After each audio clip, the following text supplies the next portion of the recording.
Want to let you know we are standing by for a live press conference with President Trump, who has announced that they have reached a deal with the UK, the first to reach a deal and announce this comprehensive agreement. It is a trade deal. We're waiting on the White House right now.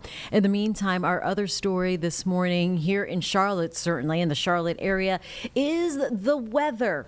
And we're staying weather alert. That's why we're bringing in meteorologist Chris Mulcahy. Hello, it's been a while, Mr. Chris. It has been a while, which is good. Which is good, exactly. I was going to say. We haven't had anything crazy. Yes. Yeah, it's funny because before I think I was on here talking about drought. Now all of a sudden it was like, well, here it is all at once. And I'll volunteer to come back tomorrow because then we have to talk about our next big wet weather maker. But let's focus in on the now. So let's do it, y'all. So let's open up our weather impact window. Literally, it's a window because I like to be literal sometimes, and I love these weather graphics.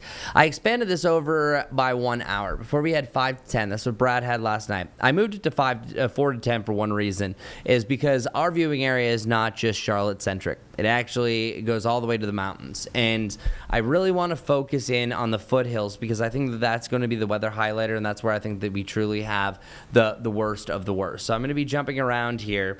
It's during that time frame that we have a lot of factors that could line up. Focus in on the center graphic. There's a lot going on there. You have yellows, you have oranges, you have a big logo that says weather alert. But I'm going to show you something specific that we usually don't always see. See how you have these hashed lines? Whenever you have that, that's called a significant severe. Whenever you have it for tornadoes, that means you could have strong tornadoes up to EF2. Whenever you have it for hail, it's showing you could have hail as much as the size of eggs. So hen eggs. Eggs. Yeah. Easter's over. Yeah, I was like, come on. Luckily, it's not the size of bunnies, or else we'd be talking about something else. Oh, yeah. So I'll actually change a different direction on that. The National Weather Service actually loves to compare the size of hail to everyday objects. So if it's 1/4 of an inch, it's pea size. If it's 3/4 of an inch, it's penny size. Whenever there's a chance for a 1/4 size hailstone, that's what's going to trigger a severe thunderstorm warning. It'll also be coupled with a chance for gusty winds up to 60 miles per hour. Walnuts coming from the sky is about 1.5 inches. That's also the same size of a ping pong ball. But what's really concerning is whenever you get to around 1 3/4 and hen size, that's golf ball. And that's what exactly we saw in Rock Hill last April. So seeing a significant threat in the areas of orange, just saying that, hey, you have an elevated chance of this to happen. It's not a guarantee. A lot of us will be hail free. Hail is super isolated, but if you do get a hail core that's like that, it's going to be quite significant. The other threat that we're going to see is a chance for damaging winds. And our wind gusts have actually expanded a little bit further off towards the east. This would be some of those general gusts that could reach a little bit further east around the Charlotte area, so keep that in mind. And then, we still also have the low chance for tornadoes in the northwestern side of our viewing area. So I'm going to go through a Futurecast. Let's get this done just in case we have to dive out, just because the president is going to be speaking. But I'm going to start with our Futurecast rotation tracks. So what this shows, remember our window is from about 4 to 10.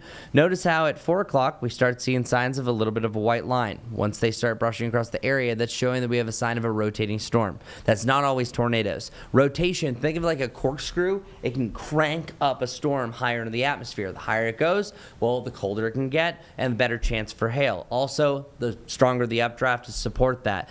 This is also going to be a chance for a spin-up tornado, gusty winds just in general, and then that starts to fade off by about 11. So that's the reason why we have that one as a window. But our Futurecast really shows our first storm that starts to develop right around that 4 o'clock hour here. Let's get to it. See right here, 4 to 5. Notice how it's up in the mountains. One of two scenarios is going to play out for Charlotte.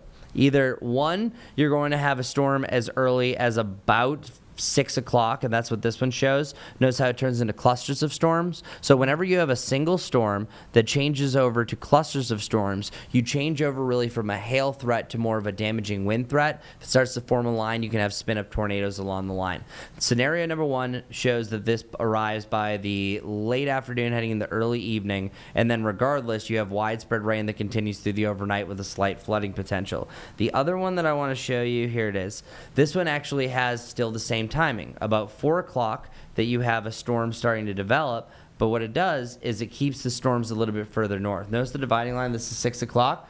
It's pouring in Huntersville. Yes. It's pouring in Mooresville. But then meanwhile, you're in Uptown. You're like, hey, where's the rain? Where is it? I don't know what's going on. But then meanwhile, it starts to extend across the area. So this is what's maddening about severe weather, and this is why people usually compare accuracy to coin flips, is that, yes, you might not have a storm, but we have a significant threat for our friends over in Morganton. Huntersville could even be included in that, generally north and northwest. But then Charlotte's kind of in a weird spot that we've been dealing with so many fronts that like to stall. They give way. How many times have we just seen these sit in one place? At that point, they have a mind of their own. They're kind of doing one of these, doing a little shimmy. Yeah, it's like that unpredictable dancer at a wedding. It's like, what's he going to do next? I was going to say, who's that for? I'm like a stationary front. I'm not a good dancer. I'm an entertaining dancer.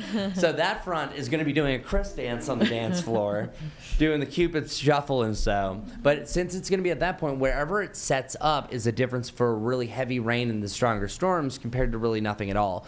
You are going to see rain, but some of you might be sleeping when that happens. So I think that you're still going to have a lot of heavy rain, and I'm seeing that there's some examples that this could be much later in the night that you see most of it. So I want everyone to be weather aware, especially from the earlier part of that window, from about 4 to 8. After the sun sets, might be just general rain, but at that point, whenever you're talking about significant hail, gusty winds, things have definitely come up on us overall. And what's really interesting about our rainfall chances is after that, they become isolated, but then they're likely to widespread, where Monday and Tuesday, we're talking about potentially back-to-back washout type days. So, and this is all because you have a front that's barely moving, it moves into our area, it barely moves again, and then it starts moving again. So it's really tough forecasting. There's been a lot of disagreements, but at least we do know that storms start to fire up to the west around 4. It becomes most widespread probably after the sun sets, just for rain in general, but it's that 4 to 10 o'clock window that really anything goes, and that's where you could have the worst of the storms. All right, so we're really not going to know until we're right up on it, until about 4